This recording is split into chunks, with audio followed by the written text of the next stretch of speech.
অনেকদিন পর মিরপুরের এরকম একটা গলিতে ঢুকলাম। মনে হচ্ছে আমার পুরোনো জীবনের, পুরোনো বলতে অতীত, অতীত অতীতকালে আমি এই এলাকায় ছিলাম প্রায় কয় বছর, 5 বছর না কয় বছর ছিলাম। তো মনে হচ্ছে আমার সে জীবনে আমরা ফিরে এসেছি।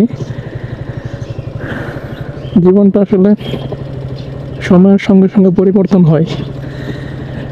একদিন এই সমস্ত গলিতে খুব হাঁটতাম, বিকেল টাইম, সকাল টাইম বা দুপুরবেলা খুব হাঁটতাম।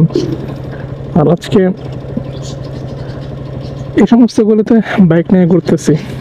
তো জীবন, সময় সব কিছুই আসলে পরিবর্তনশীল। সামনে দেখতে পাচ্ছেন কত সুন্দর বেলকনিতে একটা ফুল গাছ। তো এই ফুল গাছটা আসলে অনেক সুন্দর লাগতেছে। এখন বাজতেছে ঘড়িতে 8টা বাজে 49 মিনিট।